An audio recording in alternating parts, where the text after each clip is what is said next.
Questions for the witness? Seeing none, thank you very much for coming in today. I'd like to ask Jessica Echeverry. Please come forward. You may proceed when you're ready. Thank you. Thank you. Distinguished members of the committee, thank you for allowing me to testify today as a proponent on SB 27. My name is Jessica Echeverry, and I am a post-abortive woman. I'm here to speak in support of the Unborn Child Dignity Act, a bill that requires that unborn victims of abortion either be humanely buried or cremated. At 18 years old, I had an abortion. And in order to survive and carry on with my life, I buried it deep down inside, not realizing that there would be a time when I would have to face the reality of that decision. No matter how deep I attempted to bury it, I still struggled. I became depressed, and I even attempted suicide twice. What I did not realize was that the abortion decision that I made and convinced myself I was fine with had actually become the foundation of all of my unhealthy decisions and relationships afterwards. Eventually, I would meet my now husband, who provided for me an environment of love and trust that eventually broke through that unhealthy foundation and allowed it to be cracked enough so that the trauma of the death of my child could be dredged up and removed.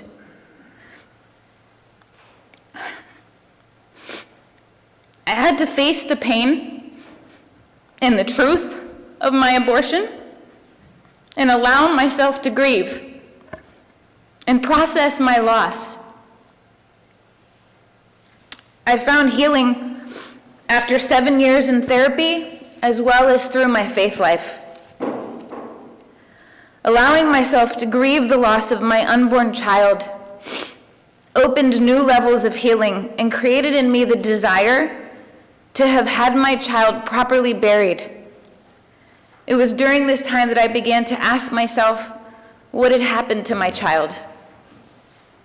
Who knows if I would have chosen then a burial or cremation, but I can tell you that it is hauntingly true that part of the abortion experience is the knowledge that there will come a time. No matter how deep you bury it, there will come a time to face it. And in my healing, I realized that there comes a time in the post-abortive healing process where a grieving mother wishes she had been given the option to choose what happens with her baby's remains. I wish I was given at least that choice, so that in my painful memories of my abortion, I could look back and say, even in my pain and ignorance at that time, at least I made the decision to act with dignity.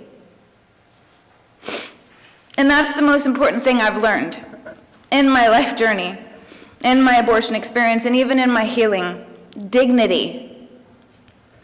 Honestly, I'd never even consciously heard the word dignity before in my life until I began my healing journey. And oh, how important a word, and how right that this bill is titled the Unborn Child Dignity Act.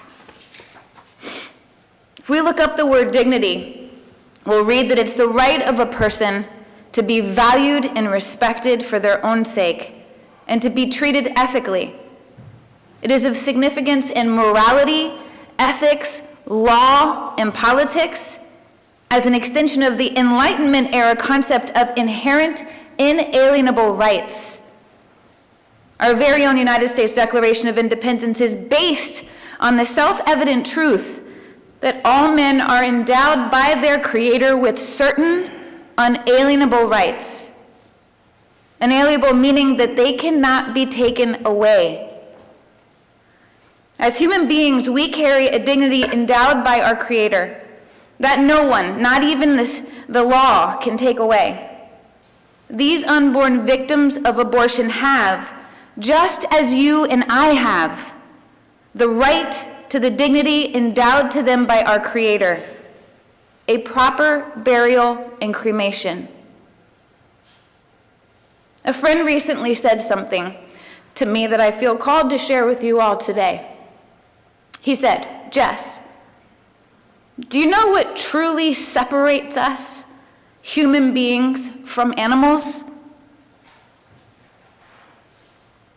We bury our dead."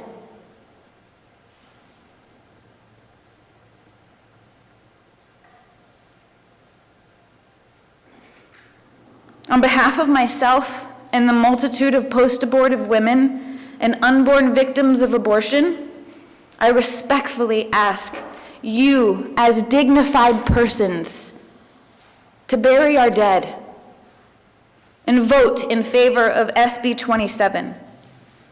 Thank you for your time. Thank you. Are there questions for the witness?